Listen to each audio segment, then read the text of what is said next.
ప్రతి ఇళ్లల్లోనూ plastic covers అనేవి ఏదో ఒక దానికి వస్తూనే ఉంటాయి కదా. ఏవి తెచ్చుకున్నా ప్లాస్టిక్ కవర్స్ మాత్రం ఇంటి నిండా ఉంటాయి కదా. ఆ ప్లాస్టిక్ కవర్స్తో అందంగా అయితే నేను ఇప్పుడు డెకరేట్ చేయబోతున్నాను. చాలా బాగుంటుంది.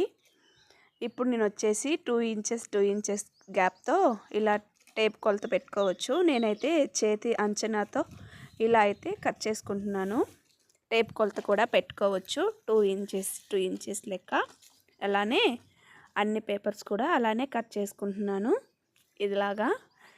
ఇలా కట్ చేసుకొని సూది దారం తీసుకొని ఇలాగా పువ్వులు అల్లుకుంటాం కదా, ఇలా కిందకి పైకి అనుకుంటా ఇలా గుచ్చుకోవాలి.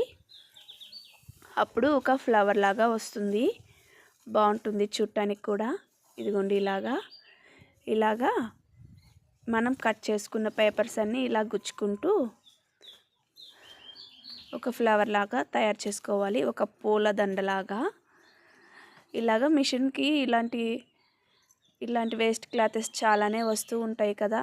దేనికో దానికి వేస్ట్ క్లాతెస్ అయితే చాలా వస్తుంటాయి.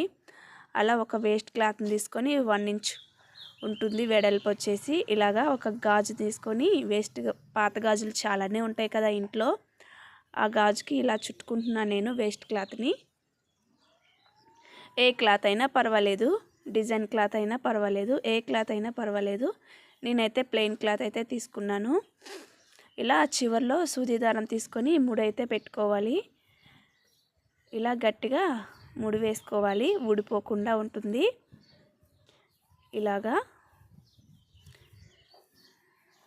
ఇదిగోండి ఇలాగా ముడి వేసుకొని చివర్లో కట్ చేసుకున్నాను.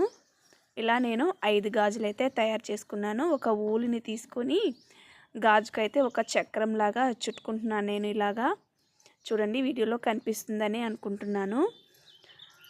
ఇలాగా చక్రం లాగా చుట్టుకుంటున్నాను గాజులన్నిటికి. మీ దగ్గర ఊలు లేకపోతే స్కిప్ చేసేయచ్చు, ఏమి కాదు.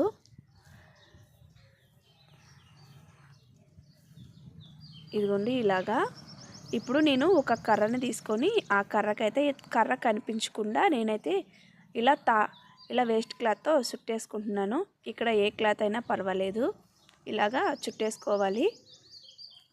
ఇదిగోండి నేనైతే తయారు చేసి పెట్టుకున్న పూలదండలు 3 colours, blue colour, orange colour, white colour. ఇక్కడ ఏ కలర్ కవర్తో అయినా చేసుకోవచ్చు. ఇప్పుడు మనం తయారు చేసుకున్నవన్నీ ఈ కర్రకైతే నేను కట్టేసుకుంటున్నాను. ఇదిగోండి ఇలాగా కట్టేసుకోవాలి. చివరిలో వచ్చేసి మనం ఫస్ట్ తయారు చేసుకున్నాం కదా గాజులు, ఆ గాజులు అయితే నేను ఇక్కడ ముడి వేసుకుంటున్నాను కనిపించకుండా. ఇలాగా ముడి వేసుకుంటున్నాను. ఇప్పుడు ఆ ముడులు అనేవి ఏమీ కనిపించకుండా నీట్గా అయితే నేను గమ్ పెట్టి స్టోన్ అయితే అంటించుకుంటున్నాను. మిర్రర్ స్టోన్ అయితే అంటించుకుంటున్నాను. అక్కడ ఏ స్టోన్ అంటించుకున్నా పర్వాలేదు. ఇక్కడ మనం పైన కర్రకు కూడా ముడి వేసుకున్నాం కదా, అది కూడా కనిపించకుండా అయితే మిర్రర్ని అంటించుకుంటున్నాను. చాలా బాగుంటుంది చూడటానికి. ఇది కవర్తో తయారు చేసిందేనా అన్నట్లు ఉంటుంది. చాలా బాగుంటుంది. హ్యాంగింగ్ చేయడానికి ఒక ఊలునైతే దారాన్ని అయితే కట్టేసుకుంటున్నాను. చూడండి ఎలా ఉంది, బాగుంది కదా. మై హోప్ నచ్చిందని అనుకుంటున్నాను.